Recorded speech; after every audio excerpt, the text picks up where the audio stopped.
ದೇವ ತಾಯದ ಎಂದು ಕೇಳಿದೆ.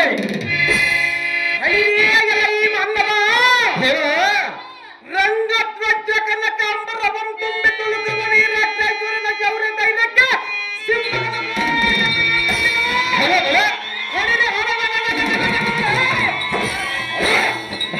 ಮೃಗರಾಜನ ಅರ್ಪಟಕ್ಕೆ ಬೃಹತ್ ಕುನ್ನಿಗಳ ನಿಬ್ಬರಗಾಗಿ ವಿಭ್ರಾಜಿತ ಮನುಷ್ಯರಾಗಿ ತಮ್ಮ ಮಗುಟ ಪ್ರೇಮದಿಂದ ವಂದಿಸಿದರು.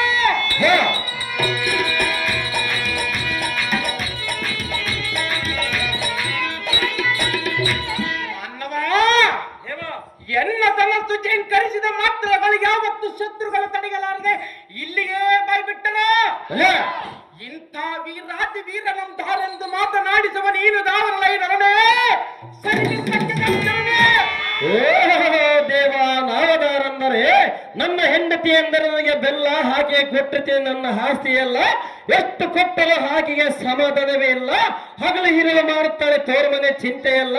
ಚಿಂತೆ ಮಾಡಬೇಡ ಅಂತ ಹೇಳಿ ಸಾಕಾಯ್ತಲ್ಲ. ಎಷ್ಟು ಹೇಳಿದರೆ ಬಿಡಲಿಲ್ಲ ಹಾಕಿ ಸೊಲ್ಲಿಗೆ ಹೇಳಿ ನೀತಿ ಮಾತು ಸಾಕಾಯ್ತಲ್ಲ.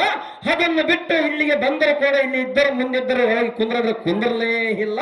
ಅದನ್ನು ತಾಳಲಾರದೆ ಬಂದು ಮಾತನಾಡಿಸುವ ಚಿಕ್ಕ ಸಾರಥಿ ನಾನಲ್ಲವೇನೋ. ದೇವ ಹೇಳಬೇಕು ತಮ್ಮ ನಾನಾಗಿದ್ದವ. ಈ ಪಟವಿದ್ದಲು ಮಟ್ಟದಲು ಮಟ್ಟದಿಂದ ಗೆನ್ನಗೆ ಎದುರಾಗಿ ಬಂದ ಹದಮರ ರಕ್ತವನ್ನು ಈರಾಡಿ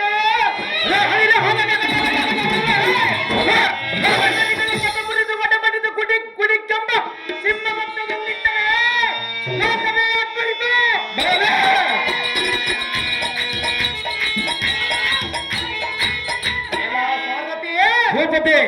ಊರ್ಜಿತ ಮಾತಗೆನ್ನ ತೇಜ ಪ್ರಾಬಲ್ಯಕ್ಕೆ ತೇಜ ನಿಧಿಯಾದ ಸೂರ್ಯನ ಗೆನ್ನಡದೆ ಸದಾ ವೈರತ್ವವನ್ನು ಸಾಧಿಸದೆ ಮುಂದೇನು ಉತ್ಪತ್ತಿಯಾಗುವುದೆಂಬ ಭೀತಿಯಿಂದ ಶತ್ರುತ್ವವನ್ನು ಬಯಸದೆ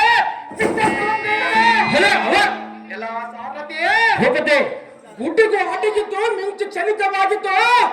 ಎನ್ನ ಪರಾಕ್ರಮಕ್ಕೆ ಸಂಶಯ ಮಾಡಲು ತನ್ನ ಕರ್ತವ್ಯಗಳನ್ನು ಬಿಟ್ಟು ಮತ್ತಿಂದೆಗೆದು ಬೆಳ್ಳಿ ಬೆಟ್ಟವನ್ನು ಅಲ್ಲಿಯೇ ಕುಳಿತನು.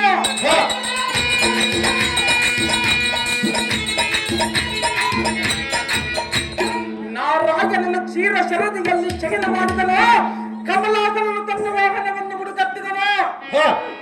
ಸಾರಥಿ ಕಾಲಾರಿಗಳ ಶೀಲ ಪ್ರಭಾವದಿಂದ ಕಾಲ ಭೈರವನಂತೆ ಗುಡಿಸಿ ಸಿಂಹ ಬಟ್ಟೆಯನ್ನಿಟ್ಟರೆ 56 ದೇಶಾಧೀಶರಿಗೆ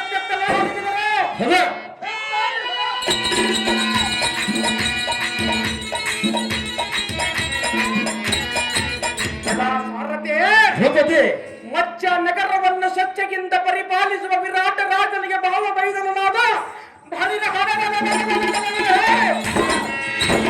ಜಗಸಿಂಹ ಶಕ್ತಿ ಬಲವುಳ್ಳ ಕೀಚಕ ಮಹಾರಾಜನಿಂದ ಜನಬೇರೆಯನ್ನು ನಡೆಸುವಂತನಾದ ಸಾರಥಿ ಎಂಬ ಪೂಜೆ ಕುಣಿದಾಡುತ್ತಿರುವುದು ಎಣ್ಣೆ ಗದಬಲದ ಕುಡಿಮೀಸೆ.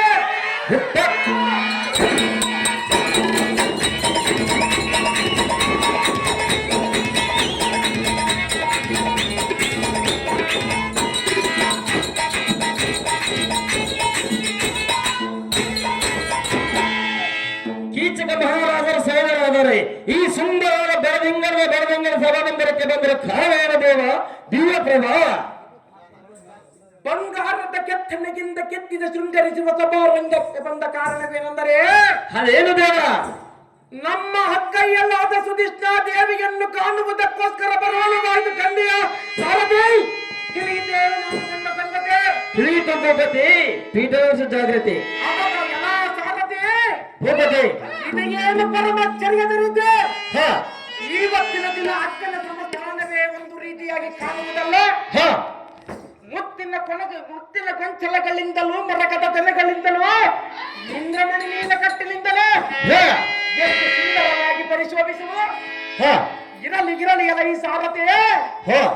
ವೀರಾತಿ ವೀರ ಕೀಚಕ ಮಹಾರಾಜನ ಬಂದು ಮಹತ್ವಾರದಲ್ಲಿ ನಿಂತಿರುವನೆಂದು ನಮ್ಮ ಅಕ್ಕಯ್ಯಲಾದ ಸುಧಿಷ್ಠಾ ದೇವಿಗೆ ತಿಳಿಸಿ ಸಾರಥಿ ಹೋಗಲಿ ಜಾಗ್ರತೆ. ನಿಲ್ಲಿಸುವಂತಾಗಲಿ ಬೇಕತೆ.